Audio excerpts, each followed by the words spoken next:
જય શ્રી કૃષ્ણ, જય શ્રી વલ્લભ. આજના રાધે કૃષ્ણ સત્સંગમાં આપણે ગોપમાસ આરંભમાં વ્રજ માર્ગશીર્ષ વ્રતચર્યા વિશે જોઈશું. પણ તે પહેલાં આપ રાધે કૃષ્ણ સત્સંગમાં જોડાવા માંગતા હોય તો લાઈક કરજો, શેર કરજો અને સબસ્ક્રાઈબ કરજો, જેથી આવતા નવા તમામ પ્રસંગો આપના સુધી પહોંચી શકે. આ દિવસો વ્રતચર્યાના છે. ટિપ્પણીમાં પંચાંગોમાં વ્રજમાં માગશર માસ અને ગુજરાતી તિથિ પ્રમાણે કારતક વદ એકમથી ગોપ માસનો આરંભ લખાય છે. પણ ખરી રીતે આ માસને ગોપ્ય માસ કહેવાય છે, કારણ કે ઋષિરૂપ કુંવારિકાઓની ભાવના ગુપ્ત હતી. પૂર્વે જ્યારે દંડકારણ્યના 16,000 ઋષિઓએ પોતાના આશ્રમ પાસેથી પધારતા શ્રી રામચંદ્રજીના મનોહર માધુર્ય રસથી ભરેલા સ્વરૂપની ઝાંખી કરતા જ નિત્ય લીલારસની માગણી કરી, ત્યારે શ્રી રામચંદ્રજીએ તેઓને કહ્યું હતું કે કૃષ્ણ અવતારમાં હું તમારા બધાનો મનોરથ સિદ્ધ કરીશ. જેમને પૂર્વજન્મમાં ઋષિ કુમારો રૂપે પ્રભુના પરમાનંદને પામવા કઠોર તપ કર્યા હતા, તે ઋષિઓ તપ વડે કુમારિકા રૂપ ધારણ કરીને વ્રજમાં જન્મ્યા. હેમંત ઋતુના પ્રથમ માસમાં વ્રજની ગોપીઓ પ્રભુને પામવા જમનાજીમાં સ્નાન કરે છે અને કેસરિયા વર મેળવવા શ્રી યમુનાજીના વાલુકાથી બનાવેલ કાત્યાયની દેવી સ્વરૂપનું પૂજન કરે છે.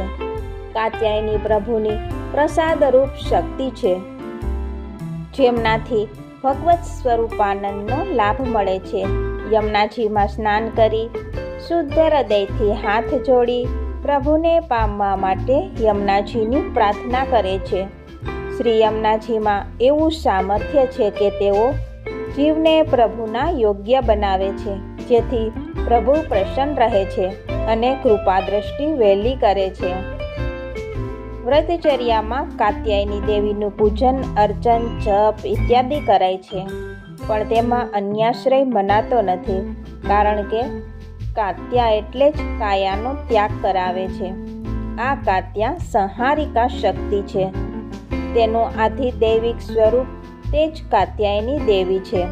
પ્રભુ મેળવવા આધિદૈવિક પ્રતિબંધોને દૂર કરવાનું સામર્થ્ય દેવી કાત્યાયનીમાં છે. તેથી કાત્યાયની પૂજન મંત્ર જપવામાં આવે છે.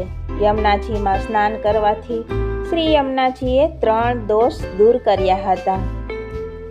અન્યોન્ય કહલ દૂર કર્યો, કલિકાલના દોષો દૂર કર્યા, પ્રભુની સાથે માન લીલાના વિનોદમાં થતા રસભર્યા પ્રણય કલહ પણ દૂર કર્યા. આ રીતે સ્નાન કર્યા બાદ કુમારિકાઓ કાત્યાયની પૂજન, અર્ચન, જપ મંત્ર બોલતા કે કાત્યાયની મહાભાગે મહાયોગિન્યધીશ્વરી નંદ ગોપસુતમ દેવી પતિ મેં કુરુ તે નમઃ. કે હે કાત્યાયની દેવી, હે મહાભાગા, આપ નંદ ગોપના પુત્રને અમારા પતિ કરો. અમો આપને નમસ્કાર કરીને કહીએ છીએ. કુમારિકાઓ સૂર્યોદય પહેલા જમનાજીના ઠંડા જળથી સ્નાન કરવા લાગ્યા. ત્યાં તો ગુપચુપ શ્રી નંદનંદન ત્યાં પધાર્યા અને કિનારે મૂકેલા બધા વસ્ત્રો લઈને કદમના વૃક્ષની ડાળી પર જઈને બેઠા. પ્રભુએ વ્રજ સુંદરીઓને ઈચ્છિત વરદાન આપવા જ આ લીલા કરી હતી. સ્નાન કરીને બહાર નીકળતા જ પોતાના વસ્ત્રો સાથે શ્યામ સુંદર પ્રભુને કદમના ઝાડ પર જોયા અને વસ્ત્રો આપવા વિનંતી કરવા લાગ્યા. વ્રતચર્યામાં ચીરહરણ લીલાનું મહાન આધિદૈવિક રહસ્ય છે. તે ચીરહરણ દ્વારા સર્વ નિવૃત્તિપૂર્વક મહાફળનું દાન થયું છે. જેમ કે લૌકિક કામના ન હોય તેને નિષ્કામ કહેવાય અને પ્રભુ સંબંધી કામ હોય તે નિર્ગુણ આધિદૈવિક ફલરૂપ કામ કહેવાય, જે જગતના બંધનોને તોડવામાં ઉપયોગી છે અને પ્રભુ પ્રાપ્તિમાં ઉત્કંઠા કરાવનાર છે. આ પ્રમાણે કારતક વદ પડવાથી માગશર સુદ પૂનમ સુધી વ્રત કર્યું. કુંવારિકાઓની મહેચ્છા જાણીને પ્રભુ પધાર્યા અને ચીરઘાટ ઉપર કદમના વૃક્ષ ઉપર બિરાજીને વ્રતચર્યાની સમાપ્તિ માગશર સુદ પૂનમે કરી હતી. જેમ ઋષિઓ સ્વયં મંત્ર દ્રષ્ટા છે, તેમ આ ઋષિરૂપા કુંવારિકા સ્વયં મંત્રના દ્રષ્ટા છે. આ રીતે ચીરહરણ દ્વારા સર્વ દોષોની નિવૃત્તિ કરાવી અને નિર્વસ્ત્ર બહાર આવી વસ્ત્ર લેવાથી બધા જ લૌકિક માયા અને લૌકિક કામનાઓ દૂર થઈ અને બધી જ કુમારિકાઓ નિર્દોષ થઈ ગઈ. આ સાથે જ આપણે આજના રાધે કૃષ્ણ સત્સંગને અહીં વિરામ આપીએ. ફરીથી મળીશું નવા સત્સંગ સાથે. જય શ્રી કૃષ્ણ, જય શ્રી વલ્લભ.